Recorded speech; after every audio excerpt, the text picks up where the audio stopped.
Good afternoon on the track. Good afternoon on the internet. Thank you for tuning in to the Super Lap Battle live stream. This is Gridlife Touring Cup race number 4, the big finale here, kicking off the 2020 race season.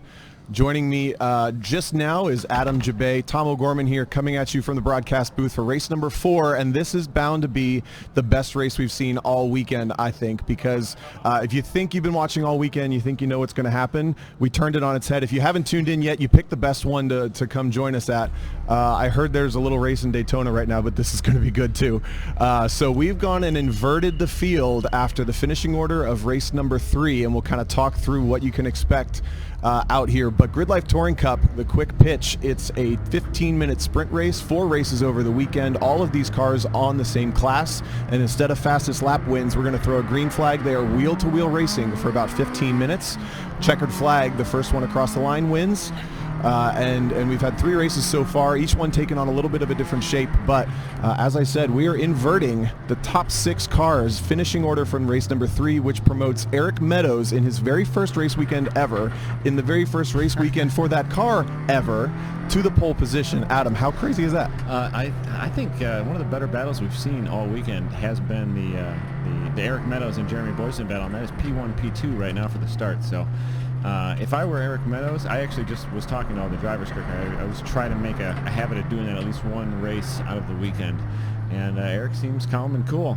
So he's probably calmer and cooler than me. I just hustled it all the way up that giant grid. But I was going to make the analogy like when you see your kids off to college. That's how you feel like for every race. Every race off the grid, your kids are going out onto the track. Yeah, a little bit. All right, so we're at Circuit of the Americas, the Formula 1 track. You're taking a beautiful look at the S's as the field works their way through the pace lap. We'll go ahead and run the starting order because, again, we've inverted the top 6. This is a standard race 4 procedure for Gridlife Touring Cup.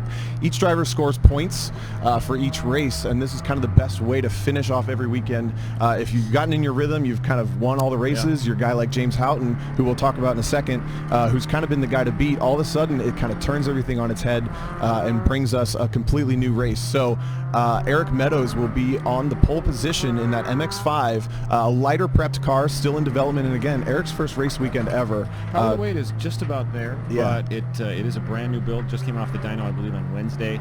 A little bit of testing work over at Harris Hill Raceway in Texas here. Saw some interesting video of the bumps and his car bottoming out nicely, bumpy, but it's holding up well for the weekend. Makes Sebring look like butter. It's got a few bumps, but a well-built car, holding up very nicely. That NC chassis, very strong, solid, easy to build, and we're talking stock bottom end in this car and in the Yarborough car, and just drop-in cams, tune, a different intake manifold. So simple, kind of a parts bin setup. I believe it's a Ford Fusion bottom end that he has in that car. Huh. Kind of a Duratec Mazda Ford platform. So we'll see how he does with the middle of the pack power and experience, and he's at the front right now. Joining Eric Meadows on the front row is Jeremy Boyson in a former Speed World Challenge Acura RSX. Ryan Upham into the second row, starting third in his red BMW E36. You see that car right in the center of your frame, and then the blue S2000 starting alongside is Dyson Pham. He's had some really strong runs, looking to put one together to take a win. Right now in 5th place, Derek Yarborough, having split that car with DJ Alessandrini. This is Derek Yarborough's second race start. They've split 2 races each, so Derek will start 5th after a great run for 2nd in race number 3. And then Todd Cayley, your race winner from race number 3, will start in the 6th position. Gareth Campbell's the guy looking outside, or standing outside looking in from the invert, so he's going to start 7th place in his Honda Civic. Unfortunately, it appears he's having some kind of coolant issue. He might not be in this race. No, he's not in the field. No, I don't see him. I saw his car in the pits, in his garage spot, and it had a big coolant funnel hanging up front of it. So. Well, that's going to bring Nick Steniford then up a position. Matt Murphy will start 8th, Brian DeFries starting 9th, Mike Jang starting 10th, James Houghton having actually a throttle position sensor issue in race number 3, didn't even take the start. He actually went out and just pushed the car super hard to figure out what he could do, and he realized he's been driving an unlimited time attack car for multiple years on slicks, tons of downforce, and he's been driving the Acura TSX that he just built kind of accordingly. When he went out and pushed the car for the first time, he's kind of like, oh, these street tires I picked, they like some slip angle. I've been underdriving this car. He might need to send it a little bit harder. So he's starting at the back. Keep an eye on that red and white Acura TSX. And then on the back row is Fiona Liu and Ben Dozeman. coming around to the green flag right now. Race 4 for Gridlife Touring Cup, inverted top 6. These guys on the front row have never been on the front row yet this weekend. Silver MX-5 is Eric Meadows. Black and white RSX is Jeremy Boyson, and we are coming to the green flag for a 15-minute sprint race here at Circuit of the Americas. There's the green flag. The field fans out. Look at the Acura TSX. James Houghton pops immediately to the inside, but a good start for Eric Meadows. Derek Yarbrough protecting Ryan Upham, nowhere to go with the red E36, and Eric Meadows, a beautiful protection down into turn 1. Look at Dyson Pham around the outside, keeps it barely on the track. That's pretty safe with the track limits, and I would say no gain there. He's actually going to take over the second spot and look at Eric Meadows for the first spot, but they're not going to go side by side into the S's. Smart call. Ryan Upham, though, may challenge that just a little bit. The red BMW side by side with Dyson Pham. Oh, and a big tank slapper. That's James Houghton all over the place. Through the S's. Stays to the left. He could have gotten into another car there. Yeah, shows some of his experience. Very good save, but he was pushing hard to try to get through the field, and that's a big mistake. He's going to have to come back from that one. Eric Meadows still at the front. Ryan Upham, a beautiful outside move through the S's to get up into second place. Dyson Pham falls to third, and it looks like that might be Derek Yarbrough up to fourth right on the start. It did look like he had a rough start at first. I was seeing Upham. He was kind of struggling in an awkward spot, but that set him up to be perfect through the S's. And he has established a nice gap between him and second place. I believe that's Dyson Pham there, followed by Jeremy Boyson in the Mugen RSX. Boyson runs wide onto the back straight, which is going to let Yarbrough, who was actually in fifth, now come alongside. Those cars side by side down the back straight, and then look who's coming. The freight train, James Houghton. That car's built for straight line speed. The little white speck on that back straight flying down. Is he going to try to make it 3 wide down into turn 12? Certainly not. We're going to lose him out of the frame just a second, but it's still Meadows at the front. Upham in deep, woes it up. Meadows holding on to this lead, running clean so far on this first lap. We'll know just a moment what his first lap time is, but he is still P1, and it looks like he's going to hold it for at least a few more turns. Houghton getting aggressive on the inside of Yarbrough there. They're side by side in the stadium section. Going to pinch him. Yarbrough folds to the pressure and is going to let Houghton up into position number 4. He's got 3 cars to go. We're trying to look for Todd Cayley. Actually, looks like that might have been him for 5th. So it's Meadows, Upham, Dyson Pham, James Houghton up to 4th, and Cayley, who really didn't want to see James Houghton up in front of him. Cayley's got to win this race. I'm sorry, Houghton has to win this race with Cayley in 4th or worse to win the championship points for the weekend. Big lunge from Houghton. Deep on the inside. Dyson gives him the room. Nice and clean racing. These guys still, as much as this matters to them, heads up with each other. Houghton up to P3 in 1 lap. Next on his sights is Ryan Upham in the E36 BMW. He said that he's just not got the straight line speed in the GLTC spec right now. He's going to be working on that through the season, but easily gets motored by James Houghton, who has just got Eric Meadows left to pass. Todd Cayley, again, needs to be ahead of 4th position to win the championship for the weekend. He's side by side right now with Dyson Pham, who's got a lot of power in that blue S2000. Cayley's not going to be able to make a move, or is he, into the S's? No, thinks better of it and tucks back into 5th. Houghton takes it. Houghton goes to the lead. To the left of Meadows. He did run the fastest lap of that last first lap there, 2:45.582 on the start. Upham now taking a peek on Meadows. Meadows running a really, really strong start. Good, clean 2, 3, 4, 5 battle here. Houghton did say, if I run this race, the car might not finish. I'm going to drive it that hard. So we are seeing everything he can throw at this car. As you said, he might have found a new style of driving through this thing. He is chucking and turning. This car is being manhandled right now. What a strong first lap. Picked his way all the way through the field. As we said earlier in the weekend, this course really is sort of what he built this car for. Talking to Todd Cayley before the race as well. He's got some concerns about vibrations in that car. He thought it was a hub, but it doesn't seem to be. He's not quite sure what it is, but he knows he just needs to finish 3rd. I think he's going to be pretty smart and patient as we take a look back for a 3-way battle outside the top 10. That is Brian DeFries, Fiona Liu, and Matt Murphy in that MX-5.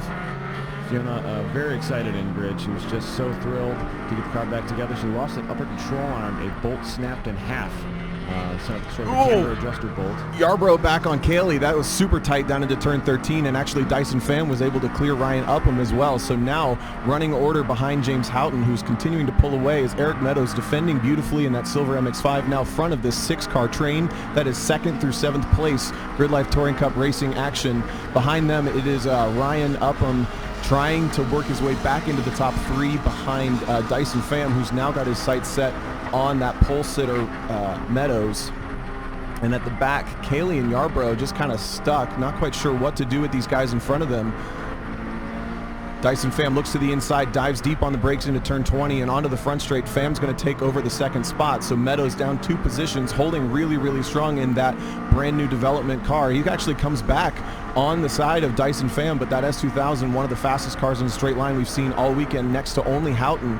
Meadows is kind of hanging with him, though. That MX-5 is no joke. Deep onto the brakes is impressive in a straight line. Man, look at him, deep, deep, deep. Makes the corner barely. Gets the power down. Upham off the track just a little bit as well. Kaylee and Yarbrough just kind of watching this all unfold, trying to pick their spots. And Kaylee's actually fallen back to 6th. That is not what he wants at all.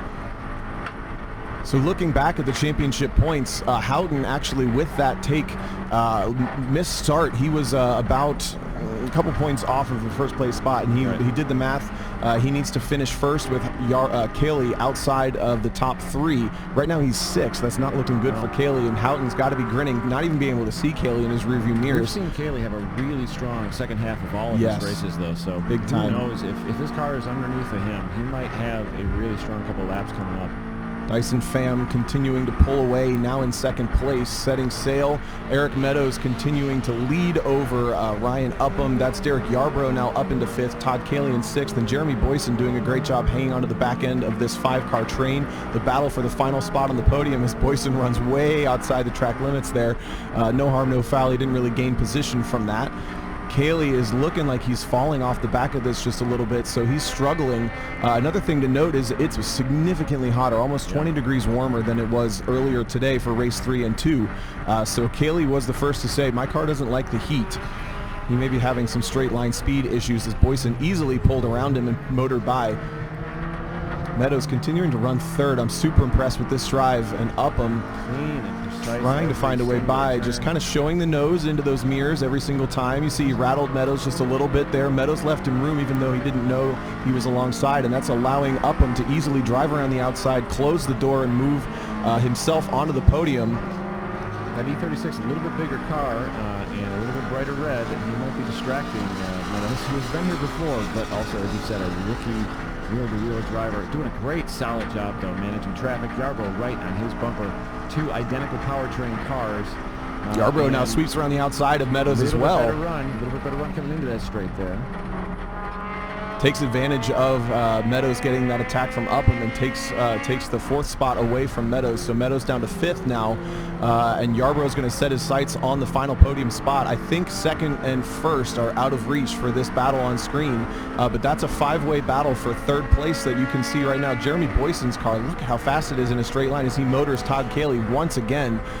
Kaylee, no doubt, with some mechanical issue going on inside that S2000. Actually, I know exactly what's happened. He told me that he was having 5th gear problems, and I think that car has no 5th gear. Yeah, he might be missing a 5th gear. That's a very I'm going to put money on that thing to happen on track like this. Yeah, so P3, 4, and 5, Tom, covered by less than a second and a half, so they are real snug. This is a big, long track to keep those cars that close together. I love seeing this level of tight club racing. And you see the ebb and flow of the different builds, how they are strong in different sections of the track. Yeah, we are seeing right now best time of the race, Dyson Pham with a 2:32. He has shortened that gap to James Houghton by a significant margin, 2.417 right now. Dyson, if he keeps this thing clean, he's got to make up 2 seconds. And we are only 12 minutes into this race, so he's got a few more laps. He was about 1 second behind. That's the gap right there. You just saw it leave your frame. The blue S2000, fastest car on track, chasing down the Acura TSX. If Dyson can keep this clean and tight, this might be his race. We'll see what happens. His last lap was the fastest of the race. You can see the temperatures are playing a big factor in the time frames here. These cars are about a second and a half off of their personal bests off the last few races. Their personal best of the weekend, obviously, a few seconds over that. Houghton's almost 4 seconds off his best lap, so that's 3:39 a huge tell. Last lap around. Battle for third on the screen is still Upham, Yarbrough, and Meadows. Tight battle there. Two very different cars. S54 powered E36 BMW and another Duratec swap 2.5 liter. He has chosen a little bit more of an aero route to get the big Nine Lights Racing wing on the back of the maximum size wing, basically, that GLTC allows. Coming off the back of the NC there. Matt Murphy, big lunge on Fiona Liu down into turn 11. This is the battle for 10th position, still racing super hard as they power onto the back straight, but this battle for third is not over yet. We're well over half distance, closing in on white flag time in this 15-minute race, which means Derek Yarbrough's got to get to business if he's going to get onto the podium for his second race this weekend. A little bit better on the brakes, you can see. Yarbrough's car a little bit more composed. He also has a lot more experience at this track than Upham does. One of the only local drivers. Texas local, lives in Austin proper, so definitely one of the closest. I think Brian DeFree is actually the closest, but also not a wheel-to-wheel veteran. Sure. You see the power differential there, a severely detuned S54 and a up-tuned E85 powered Duratec swap. And Yarbrough up the inside. Looks inside. How is he on the brakes? He's going to get him down the inside and takes the third position away from Ryan Upham. Super courteous to leave Upham a lane on the outside. Actually, a little too courteous as Upham just puts his foot down and motors back in front. A little bit more open line going into that. Yeah, Derek gave him plenty of room, and Upham took advantage of it. He's going to come across the nose of the MX-5 and down into the S's one more time. Upham will hold third position. Meadows just kind of watching this, waiting to see if he can capitalize the way that he was taken advantage of and get himself back towards that podium spot. We're a few laps in now, and James Houghton has reset the fastest lap, and he has to stretch that gap a little bit, 3.7 seconds, 2:31.470. He's trying to keep those street tires underneath that car in one piece and fast. So he's been pretty open about admitting that he's only pushing the laps he thinks he's under attack. So if he looked behind him and didn't think he was under attack, he probably laid back, ran that 233. Dyson there in the mirror a little bit, and off it went. This is that fantastic battle for third place. Upham seems to have held the field up just a little bit that time through the S's, and they're all stacked back together. Cayley is the car at the back of that train, and we're assuming he has no fifth gear, which means he's shifting straight to sixth, and you can see just how much time that's losing him as they just motor away from him. The top three of this battle, that's Upham in the red BMW, Derek Yarbrough in the silver MX-5, who pokes out of the draft just a little bit, maybe trying to rattle Upham a little bit, and then Meadows, that super quick non-aero MX-5 down the straight. Yarbrough deep, doesn't get it stopped for the corner, does a good job to avoid Upham. He stays mostly within track limits and is side-by-side with Meadows. Meadows not able to do anything with it this time, though. A little braver on the brakes going into this, and Meadows backs off a tiny bit, gives him a little bit of room. They are now battling each other a bit. They have to chase that red E36. Maybe a little too brave? A little bit brave there. Well, that's going to give a gift to Upham, who's now got a comfortable gap up for his podium third position. Looks like about a second and a half gap there between Upham and Yarbrough. The three silver cars now brought back together. Cayley's going to do everything he can. The sections he's not using fifth gear. He said he only uses it 3 times a lap, but they're the most critical 3 times a lap because it's fast in a straight line. We have another fast lap by Houghton, but 1.06 seconds between Dyson and Houghton. This might be a race to the finish if Dyson can connect all these dots. Saw Fiona Liu just sitting outside track limits there of turn 1. She had an issue in the previous race, but that's not in the worst spot. We may see a local yellow into turn 1, which is a great passing opportunity, but I don't think this is going to interrupt the race ultimately. There's the battle in the S's coming at you from Circuit of the Americas for the lead. And here's the battle for fourth. That is Yarbrough, first car on track, Meadows, second car on track, and Cayley clinging on. Safety truck arrives at Fiona Liu. A little bit gutted for her first race weekend, but she and her crew are working hard on that brand new build. Used to be a time attack car, but protected now by the safety truck. We'll see if we can get her restarted or towed off track or into a safe location. James Houghton in the K-tuned Acura TSX. Looks like he's turned the wick back up on this lap. saw how quickly Dyson Pham was able to reel him in if he took a little bit of a breather, and it looks like he's gapped that blue S2000 out quite a bit more. And I was talking to Dyson, and he said that he had a tire rub issue, so he changed the set of tires he was running. They're much older, maybe 15, 20 heat cycles instead of just 3, and he said the grip's just not there. So I'm not surprised that S2000 doesn't quite have the pace if Houghton turns the wick up. But it was looking like we were going to have a race. We have still that battle going on between Yarbrough and Ryan Upham. Yarbrough is looking to the middle of the track. Probably wants to be a little bit in Upham's mirrors, and we'll see in a minute how he's got a little bit better braking performance over the last few laps that we've seen, except for when he overdoes it. Deep down into turn 12, you see just how tight that corner is. You think it's about 90 degrees, but it's more like 110, 120. It's so tight down into the stadium section, point and shoot back and forth. That's where the torque of that BMW is going to help quite a bit, but the MX-5 a little bit lighter and can roll some speed. That's the gap for first. James Houghton in first, Dyson Pham in second. Coming into the closing minutes of this race, we expect white flag this time or next time. Dyson Pham trying to exercise the strengths of his car, probably a little bit better in a few aspects in the middle of this track. Oh, look how tight they are for the lead. They're in the final corner. We're going to cut to that, hopefully. There, Houghton and Dyson. This might be a barn burner at the very end. Upham and Yarbrough in close contention, but we are looking at Dyson looks inside. I think we just took the checkered, actually. We might have missed the checkered on camera. Yeah, I saw a flag waving, I think, right in the frame. So that explains Dyson's final lunge, but it's James Houghton takes the win from almost last place in race number 3. There's a photo finish as well for Ryan Upham and Derek Yarbrough. Fantastic finish for both of those drivers. And then the rest of the field kind of streaming through. So we apologize for missing that checkered flag as it happened, but you were looking at it. James Houghton taking the win, fast lap of the race as well with a 2:31.4, and that's going to give him, I believe, the championship win for Circuit of the Americas Gridlife Touring Cup COTA Special. 1.113 seconds ahead of the next fastest car in this session, Dyson Pham. What a great looking race. We see the crowd favorite, the minivan there, flashers on. I haven't seen so many people point at a car in grid like, hey, look at that. I drive one of those. Mm-hmm. It's really cool to see the Honda team out here. Very, very cool. All right, so again, Houghton the winner there. Dyson Pham second place, Ryan Upham in third, Derek Yarbrough fourth, Eric Meadows fifth, and kind of heartbreak for Todd Cayley with what we can only assume was a mechanical issue. Rounding out the top 10, Jeremy Boyson, Carl Hurdle, and Matt Murphy. And you saw Carl Hurdle driving that HMA Hot Rodacy minivan. 4 races in the books. GLTC 2020 is officially go. How do you feel? Very, very proud of the drivers. A lot of these drivers touring out 1,000+ miles, and just super appreciative to our sponsors. Super appreciative to all the team over at SLB and Circuit of the Americas. What a great track to work with. Just beautiful place, and amazing people too. A lot of pro tracks do things their way. This track, really, they want your event to be awesome. I'm very, very impressed with this facility and this staff. We appreciate all you guys coming in. I couldn't agree more with any of that. Those of you watching at the track, those of you watching online, this has been Gridlife Touring Cup wheel-to-wheel action. If you liked that, you're going to love any kind of racing action. We hope we've entertained you.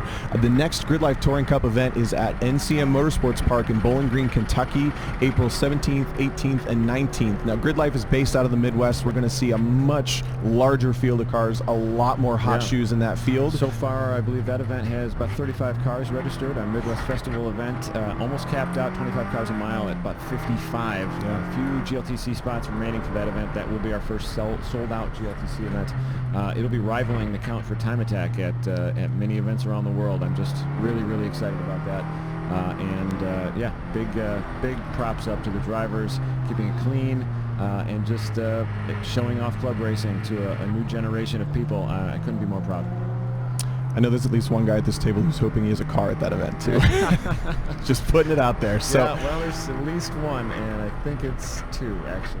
So we'll see. So once again, thank you guys for watching Gridlife Touring Cup from the COTA Special Circuit of the Americas. Want to thank Valvoline, the official oil of Gridlife Touring Cup. Thank Motegi Wheels for the official Koenig wheels. Also a great wheel company. But Motegi Wheels, Motegi Wheels, official wheel, and FCP Euro, the presenting partner of GLTC. We hope you guys enjoy the rest of the Super Lap Battle competition. Thanks for watching.